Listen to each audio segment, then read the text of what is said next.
The New Jersey Devils are on the cusp of being a perennial threat in that Metro division, and we're going to break down where they go from their playoff exit against the Carolina Hurricanes on today's episode. And of course, we have to break down what the Edmonton Oilers do with their postseason exit and everything in between. Let's get right to it. Thank you for joining us for Tuesday's episode. You're Locked On Fantasy Hockey, your daily podcast on fantasy hockey. Part of the Locked On Podcast Network, your team every day.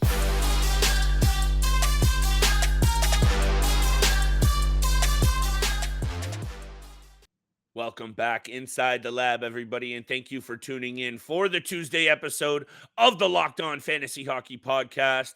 Thank you for making us your first listen every single day. We are a part of the Locked On Network, your team every single day. And today's episode is brought to you by Game Time. Download the Game Time app, create an account, and use code LOCKEDONNHL for $20 off your first purchase. Steele, I got the business matters out of the way, and let's get down to the brass tacks, because once again, you and I are at an abundance of good topics to talk about. Sometimes we have to kind of grind it out. The Hurricanes take down the Devils in 5 games. I don't think this is any kind of loss for the Devils. I think the future is bright. We're going to break down why. The cap situation, the prospect pool, some good young players on the come up. I'm sure both you and I want to talk about that. And of course, maybe more tantalizingly, this Edmonton Oilers situation. The Vegas Golden Knights have some really good things going for them. I know we want to talk about that. And perhaps more importantly, that supporting cast in Edmonton doesn't get it done once again. Lots of issues to talk about. No bets for today's episode, but that's okay because there are plenty intriguing topics to get to. And Steele, why don't we get to the one right off the top? What does the future hold for the Devils? What went wrong for the Devils? Because this team is right on the cusp of being, like I said, a perennial threat in that Metro division, just right there. Yeah, they have a bright future, and the way Jack Hughes played this season, even in the postseason as well, he's the franchise player and finally coming into fruition after struggling the first 2 years in the NHL. But before I get to what went wrong, I got to say that this was a very successful season for the New Jersey Devils. And it's kind of funny that I'm saying that because yesterday we were talking about how it was an unsuccessful season for the Toronto Maple Leafs, but they're in two different aspects of their franchise and organization right now. And the reason why I say it's a successful season for the Devils was because the last 5 years, the Devils have missed the playoffs. They were finishing 27th, 28th, 29th in the league. And then out of nowhere, just boost their results up and just skyrocket in the standings this season. And, they, as a team, as individuals as well, setting a bunch of franchise records this season, franchise best 52 wins in a season, largest point improvement in NHL history as well, franchise record in points with 112, nice individual record for Jack Hughes, franchise record 99 points. So there's a lot to like and a lot to love from what we saw from the New Jersey Devils. Even that 13-game win streak they had in the middle of the season was unreal to watch. But so there's a lot to like, there's a lot to love about where they're at right now and where they're headed in the future. But what went wrong this postseason? For me, it comes down to the lack of experience and the lack of offense we saw in both the rounds, not just the second, in both the first and the second. You and I have talked a little bit about, they have a few players who have that experience. Of course, Andre Palat was massive. Getting him back into the lineup before the postseason started was just great news itself. But Andre Palat, Eric Holla, Dougie Hamilton a little bit. But besides that, they don't have the experience like the Carolina Hurricanes, like the Toronto Maple Leafs, like the team. It's kind of a weird year. It's kind of a weird year, honestly, because the Seattle Kraken are in Game 7 with the Dallas Stars. The Dallas Stars are there, but nonetheless. Yeah, it's been, Yeah, the New Jersey Devils, to me, they didn't have a ton of experience going into the postseason. And then just the lack of offense was very surprising, might I add, because they were one of the highest scoring teams in the regular season. So just a lack of experience, lack of offense. And what you and I both feared would happen to the Carolina Hurricanes is exactly what happened to the New Jersey Devils.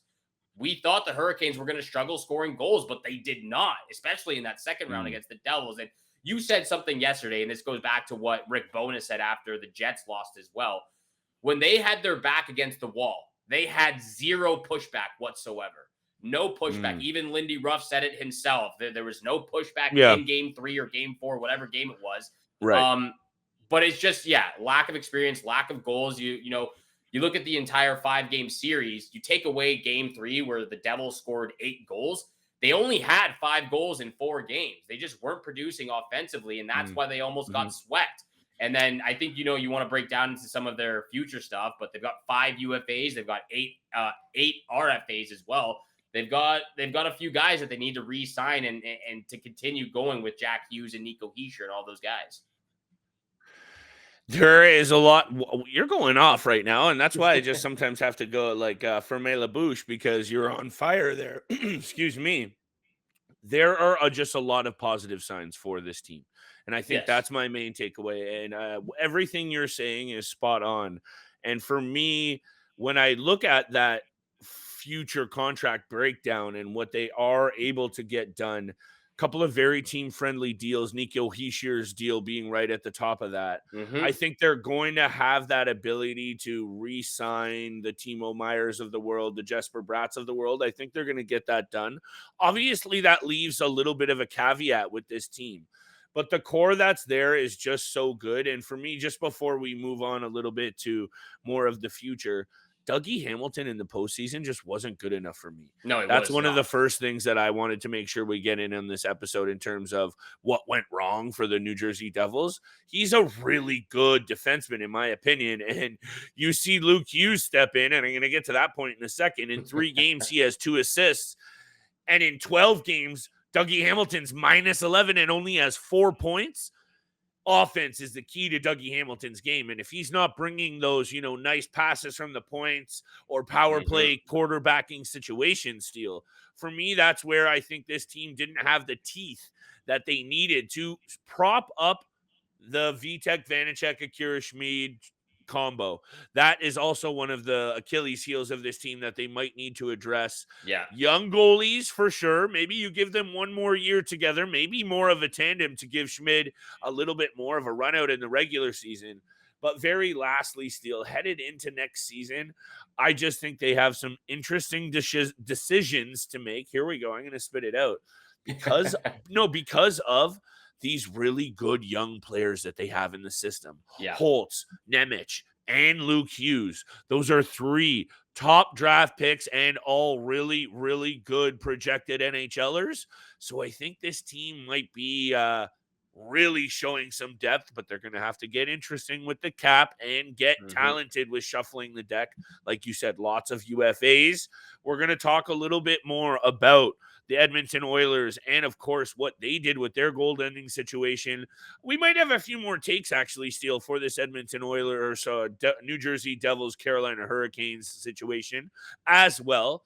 Today's episode, my friends, though we got to pay these bills, is brought to you by Game Time. You never want to be stressed out when you're going to buy tickets for your favorite event or your favorite sporting event, because that is not what you pay your money for. And that's why you download the Game Time app, where nothing is stressful with buying the tickets to your favorite event. It's fast and easy to buy tickets for everything from sports to music to comedy and theater, all near you. With killer deals and last-minute tickets on the Game Time app with their best price guarantee, you can stop stressing over tickets and start getting hyped for all the fun you're going to have. Flash deals and last-minute tickets, easy ways to buy and find every kind of event in your area, including the actual images of the seat you're going to sit from. And aside from that lowest price guarantee, you know that you don't have to plan months in advance with Game Time. They have the tickets right up to the day of the event, and you get exclusive deals for all of your favorite events, from football to hoops to baseball to concerts, comedy, theater, and even more. The Game Time guarantee means you get the best price, and if you find tickets in the same section or row for less, Game Time credits you for up to $110 of the difference. Snag the tickets without the stress with Game Time. Download the Game Time app, create an account, and use code LOCKEDONNHL for $20 off your first purchase. Terms apply. Create an account and redeem code LOCKEDONNHL for $20 off. Download Game Time today. Last minute tickets, lowest price guaranteed. And thank you so much for making the Locked On Fantasy Hockey Podcast your first listen every single day. We are a part of the Locked On Podcast Network, where you can find a Locked On podcast of your favorite team in all 4 major sports leagues and the NCAA, your team every single day. We are going to get to what happened with the Edmonton Oilers and the Vegas Golden Knights, losing in 6 games. Connor McDavid, Leon Draisaitl, they are sent home packing. Well, I guess they were actually in Edmonton for the game. Nah, they were packing. Yeah, they were packing. They were sent home. But yeah, let's continue on the conversation of this New Jersey Devils team and what their future sort of holds. For me, everything that you were just talking about, Vitek, Vanacek, Akira Schmid, I would love to see them run it back next year, and I would love to see them go 50-50. I think Mackenzie Blackwood is on his way out. He's an RFA at the end of the season. They're gonna, Kira Schmid is still on his entry-level contract at $850,000 a year right now. So you create a little bit more cap space, letting Mackenzie Blackwood hit the free market or hit the free agency, and run it back with Vanacek and Akira Schmid. Even though they have to. Yeah, even though Vanacek had a very poor postseason, he was great in the regular season. And again, this just goes hand in hand with the lack of experience, not just those two have, but the entire team.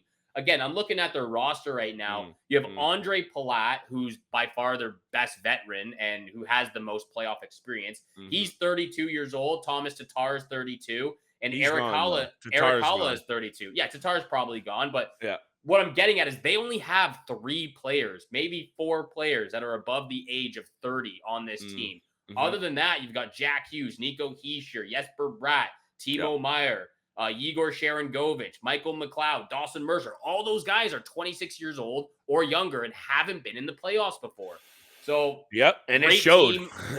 Great team, bright future. Oh yeah, they just got caught by one of the hottest teams this season. So, unfortunate they lose in 5 games. I would have loved to see a 7-game series. I thought they could make that happen, but they just got blown out of the park by the Hurricanes. And they need some credit on their name for taking out a really good New York Rangers squad. Yes. I think that's something that needs to be on the resume of accomplishments for this team, Steele. And because, sure, the Rangers underperformed. I think you said it. I was just about to say hold on. I think you called them out for playing atrociously, I believe was the term that you used. And maybe that's accurate, but still, that's a check in the column for this New Jersey Devils team. Yes. And I think that's one of the main points here, because also fantasy-wise, this team's going to score a SHIT ton of goals next season, in my opinion. And I think you're just going to have to keep it tapped to everything we just said also about some of these young guns coming up. Luke Hughes is going to be a beast. Alexander Holtz is, I think, one of those other intriguing names. And then they almost, Simon Nemec, what did they get him at, 3rd or 4th? I think he was 3rd or 4th. Yeah, he was right there. He's right there. So, all these prospects are very, this is a future kind of angle. But when you think about what they have already going on, and even if one of those top pricks pans out, all of a sudden you have maybe one of the most talented one of the most talented young lineups in this game. So future is bright. We mentioned what went wrong. The Metro Division favorites, in my opinion, maybe headed into next season, Steele. That was my last little note here, because you and I are going to start taking a look at some futures bets. They got to be right there with the Rangers as the Metro Division favorites next season. It's going to be close. That was my last little teak that I wanted to throw your way. Every team is continuing to get better and better. It's unreal. That Metropolitan. Bad news for the Toronto Maple Leafs. Look, Carolina, you got New York Rangers, you still got Pittsburgh and Washington fighting for spots. They were unhealthy the entire season. So it's a hard division in the Metro. It looks like Columbus is the only team on the outside trying to claw their way up the standings. There he is. It's crazy in the Metro. It's also crazy in the Pacific.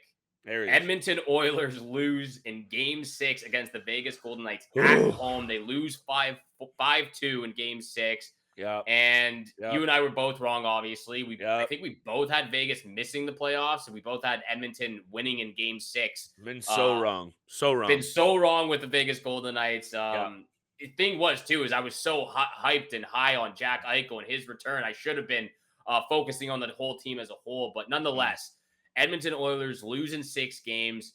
I'll throw it over to you, Flip, because I really want to hear what you think went wrong with the team.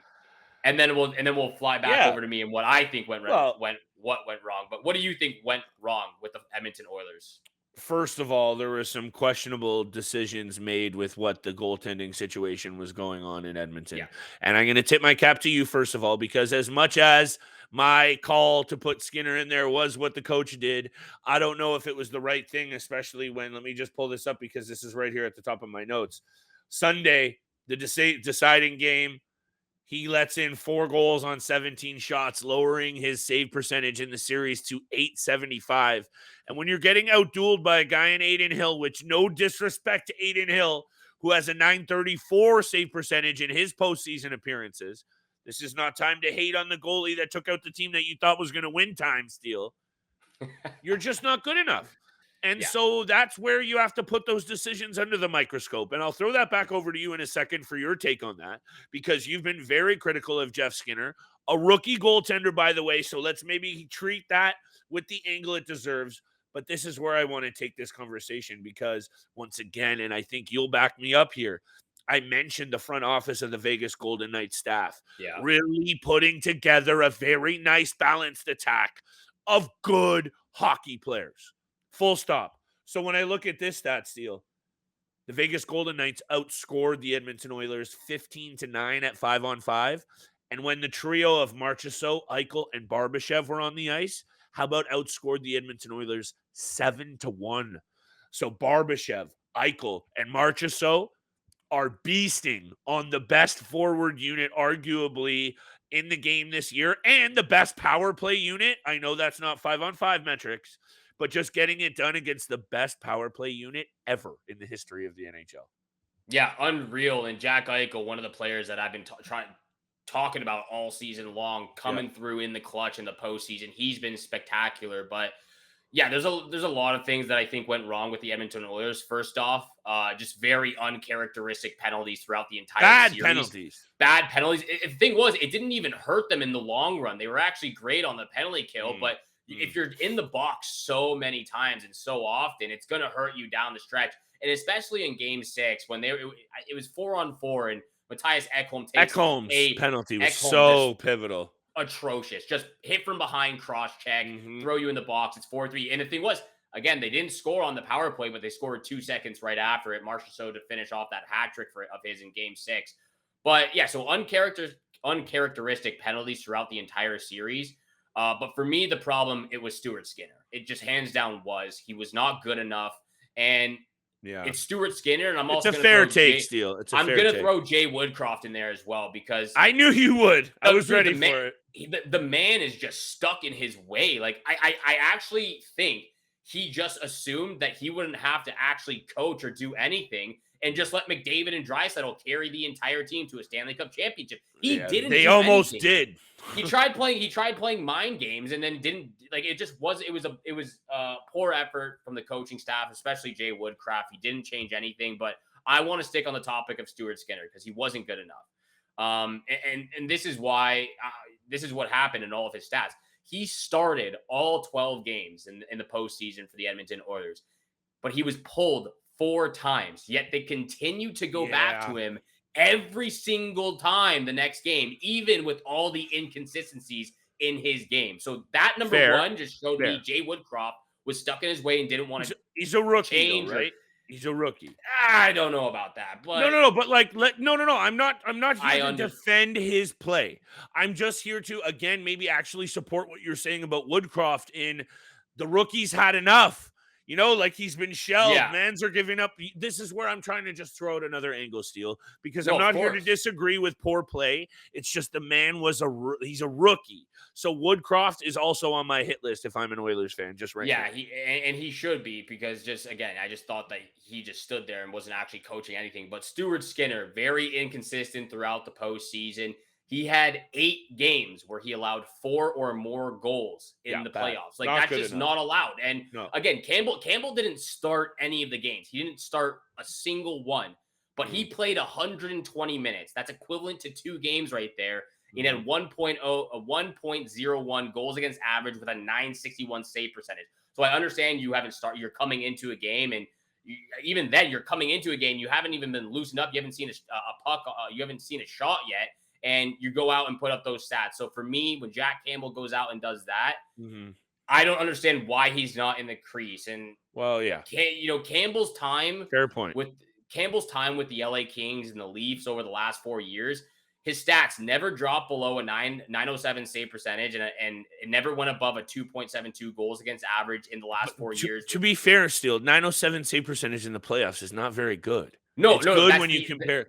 That's the average. That was the average. In one of the seasons, he had a very poor year. Nonetheless, got you. Good stats. But and I understand when you look at the stats from this year from Jack Campbell, an 888 save percentage and a 3.41 goals against average. That tells you, or that compels you to go with the other guy. That's why they went with Stuart Skinner, because he was playing better than Jack Campbell. I understand that. But at the same time, Campbell still had a record of 21-9-4 in the regular season.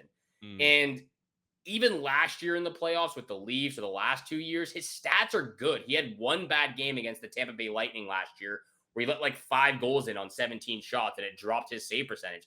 Other than that, he was spectacular. Like, he played great the last 2 seasons for the Toronto Maple Leafs. And to me, to go with a guy who just had so many inconsistencies and not go with the guy who you signed for $5 million for 5 years, it's just a bonehead move. Yeah, bonehead move it might be. I think it also is just clearly indicative of what the franchise and the coach thinks of Jack Campbell, which he is, as much as what you're throwing out, stats are stats. He has not earned any kind of trust to be a number 1 goalie, but maybe either as a rookie who is struggling. So that's what I'm trying to get at. Maybe you just switch it up and see who the best player can be, because clearly Stuart Skinner was not that guy. We're going to come back from this break, though, Steele. I got a couple more comments on this Edmonton Oilers situation very quickly, just because there are some positives, and also we need to look ahead to the future and some fantasy value, and, of course, wrap this show up with a bow. Yes, sir. And I do have a question for you about your boy, Evan Bouchards, that I really want to ask. I'm about to talk about it. Of course you are, but we got to pay these bills, baby. This episode is brought to you by Athletic Greens. I started taking AG1 because I wanted more energy throughout the day and absolutely hate taking pills and vitamins. And I wanted to see what all the hype was about. So what exactly is this stuff? With one delicious scoop of AG1, you're absorbing 75 high-quality vitamins, minerals, whole food source superfoods, and probiotics to help you start your day off right. The special blend of ingredients supports almost everything: your health, nervous system, your immune system, energy, recovery, focus, and even your aging. Athletic Greens was created when the founder experienced a ton of gut health issues and ended up on a very complicated supplement routine to recover from it, which was costing over $100 a day. That is just way too expensive. So right now, it's time to reclaim your health and arm your immune system with convenient daily nutrition. Again, it's just one scoop in a cup of water every day. I like to take it in the morning. There's no need for a million different pills and supplements to look out for your health. To make it easy, Athletic Greens is going to give you a free 1-year supply of immune-supporting vitamin D and 5 free travel packs with your first purchase. All you have to do is visit athleticgreens.com/NHL Network. Again, that's athleticgreens.com/NHL Network to take ownership over your health and pick up the ultimate daily nutritional insurance. And thank you so much for making the Locked On Fantasy Hockey Podcast your first listen every single day. Don't forget, we are free and available on your favorite podcast platform, including YouTube. So make sure you hit the subscribe, hit the follow button. We appreciate all the love, all the support you show us every single day. Flip, I do want to ask you about Evan Bouchards, but I know you've got a few more talking points on the Edmonton Oilers, where they go with their future. Super quick. I'll throw it back over to you. Quick. It's just mostly about Steele. Again, this team just kind of overall misses an opportunity. And, obviously we've talked at length about Toronto Maple Leafs and that fan base and that franchise missing opportunities. But you can't help but feel when Connor McDavid and Leon Draisaitl are doing seriously historic things. And that's what I wanted to just mention, obviously, before we move on, because since the 2022 playoffs started, McDavid paces the NHL with 53 points in 28 games, and Draisaitl is second with 50 points in that same span. And the next closest guy has a cup in Mikko Rantanen at 35 points. That's not even close, Steele. And then you look at things alongside the guys like Sidney Crosby, Evgeny Malkin, Alex Ovechkin, Nikita Kucherov. On paper, that Edmonton duo is colossally better. Yeah. In points per game, in goals scored. McDavid leads the league again in points scored for the postseason. So for me, it's just the Edmonton Oilers need to wake up because honestly, another really good, and as much as opportunities squandered with the Leafs are the same opportunities in terms of how gutless it is for the fan base, you can't help but feel when two guys are doing what they're doing, this kind of style, Steele, you're really missing out on opportunities to put cups and banners in the rafter. So I just wanted to say the point per game basis, that what they were doing, and then again, Evan Bouchards, this is just a huge missed opportunity because the offense was really starting to click. They're just let down by what you said.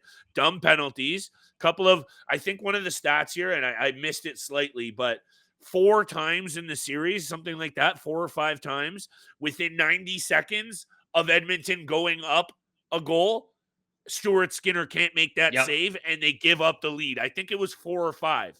So that's it right there. And they lose the series. Again, just the inconsistency of Stuart Skinner. And I still think he's a good goalie. Not trying to put him down right now. Bright future. Just, it wasn't his year. It wasn't his postseason. He's just not there quite yet, but he will be soon enough. But real quick before we wrap all of this up with a bow, like you said, Evan Bouchards, you've been hot on him, high on him all season long, rightfully so. Great regular season, great postseason as well.